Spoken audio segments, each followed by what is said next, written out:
as far as we made it swapping headers. I put it on the ground next to the other one.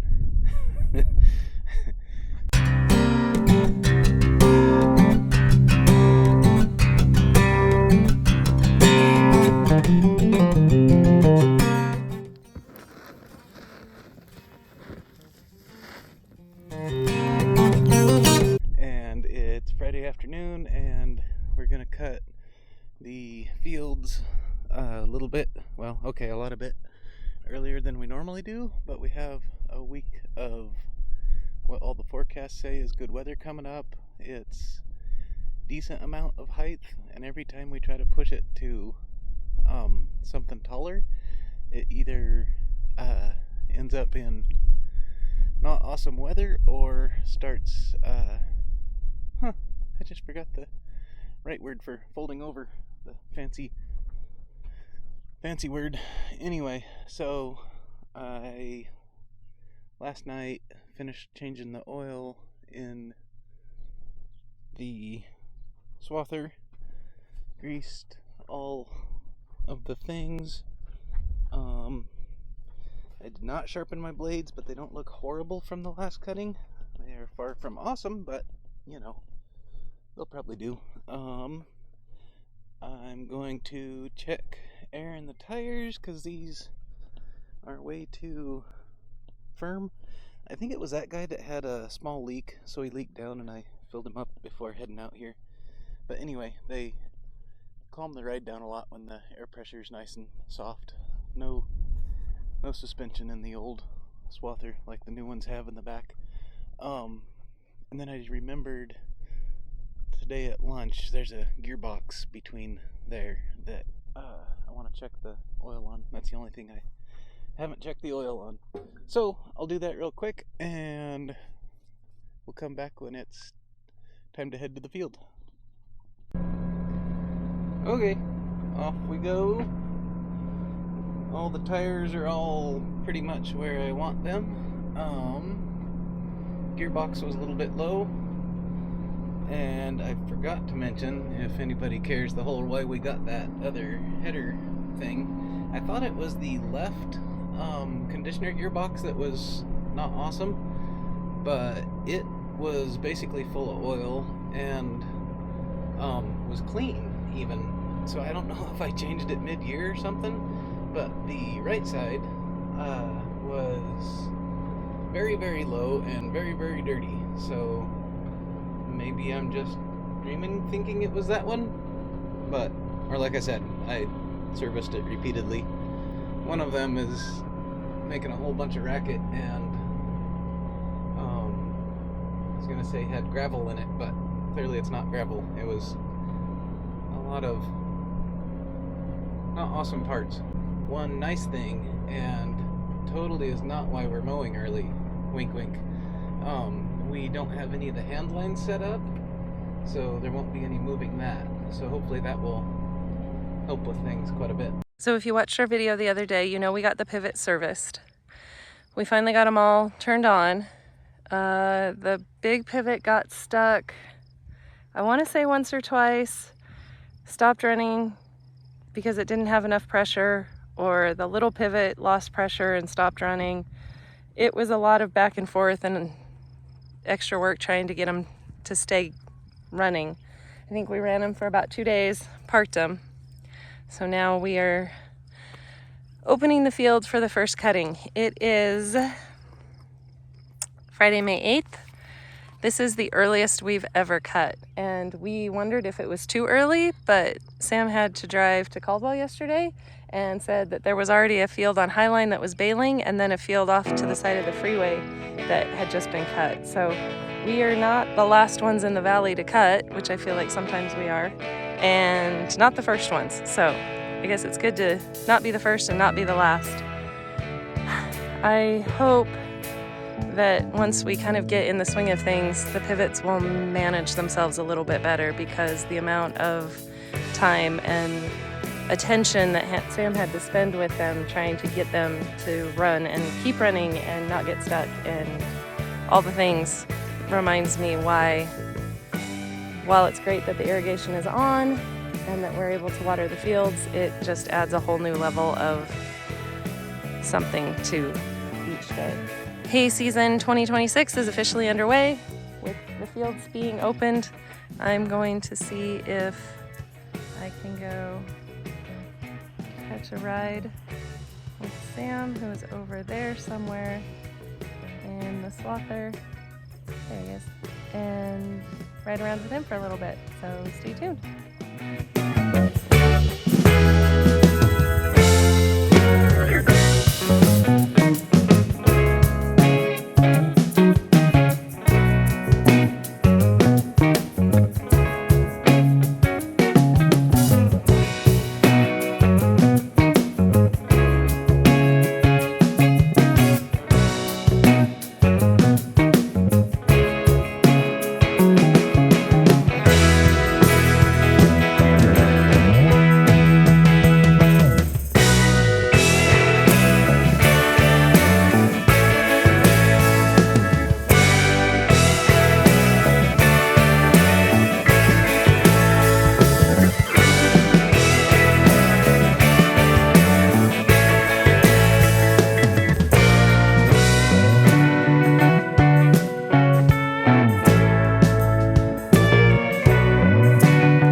I figured I should hurry and get a quick video before it's all over and done, and I didn't get to really see much of any of it. So Sam got up this morning about 2 o'clock and raked, finished about around 7, and then worked his day job, and now he is out baling. I don't know how much of it he's planning on trying to bale tonight, but it's about 5:15 at night.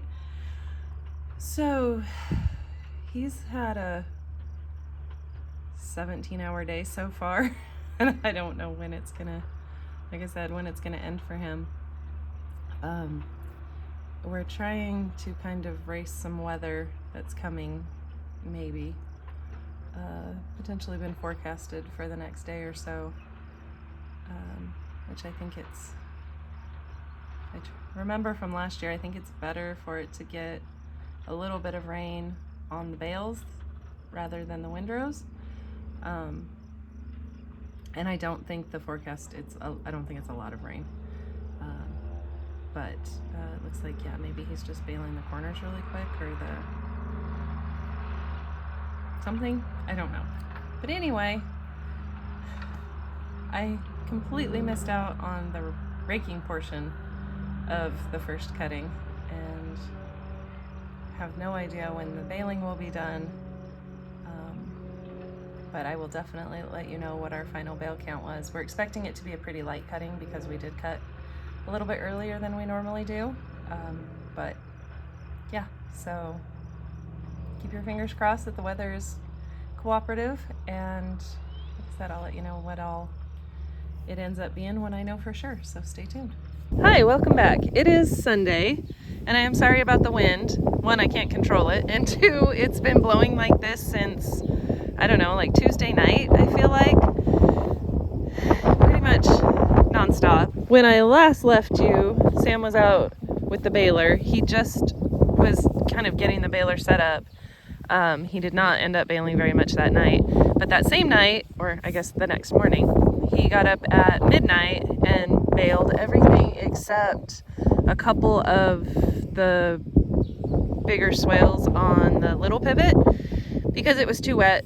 But because the wind was coming, forecasted, there was a wind advisory for Wednesday. They were predicting gusts up to 50 miles an hour.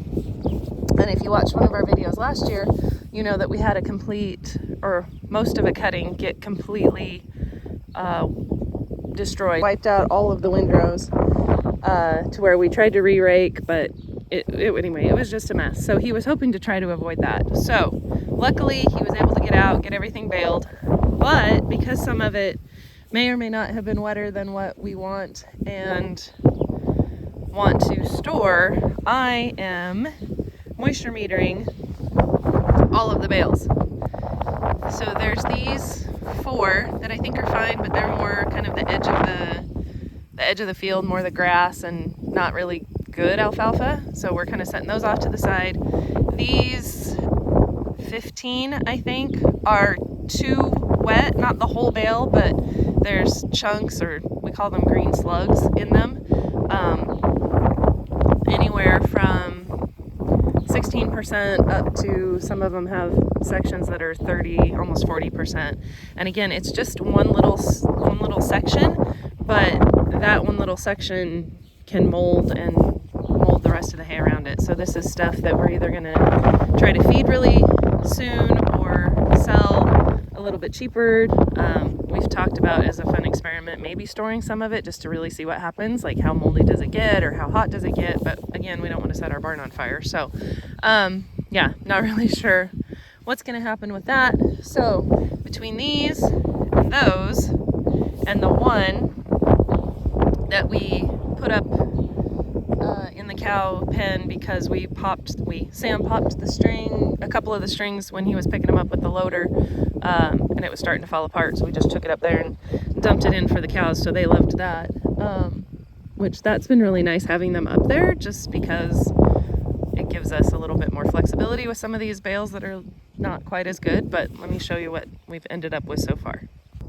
Okay, so I'm pretty sure, I'll have to double count, there should be 40 that still need to have their the moisture checked. So I'll have to figure out which of these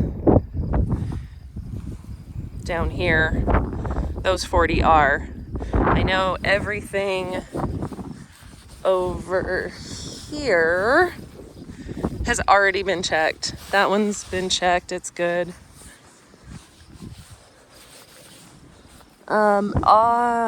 Those up there must be checked. Must have already been checked because, sorry, dust. I can't get up there. So, even the third tier I have to use a ladder to get up there. So I know I have to check these sets of 3 down here, but the rest, all of this, have all been checked all the way down to the corner down there. I think he said the final count was 160 bales, which is actually pretty good for, 1, for a first cutting, and 2, for as light as we thought it was going to be, because, like I said, we cut so much earlier than we usually do. Our original plan was to be cutting right now this weekend, but I'm glad with the wind and things that we didn't wait this long. And the cuttings in the past, we wouldn't have even started until the weekend after this, Memorial Weekend. So for cutting 2 weeks earlier than we ever have, we dodged some wind. The rain that we thought might have come through Tuesday or Wednesday, that was potentially in the forecast, never did happen, so we were good with that. Yeah, so all in all, we got really lucky this cutting. Didn't have any bad weather. All the equipment worked just fine.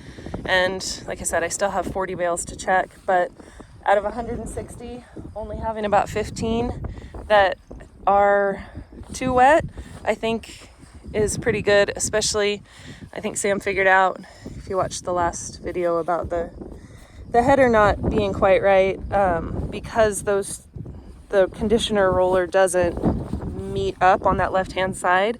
When it cuts, it makes the left-hand side of the windrow thicker than the rest of the windrow, so it doesn't dry at the same rate everything else does. So everything else will be really dry and ready to rake, and that left-hand side will still be pretty thick and wet. So hopefully now between cuttings he can get the new header put on it, and that will help kind of even out the windrows so they'll dry more consistently.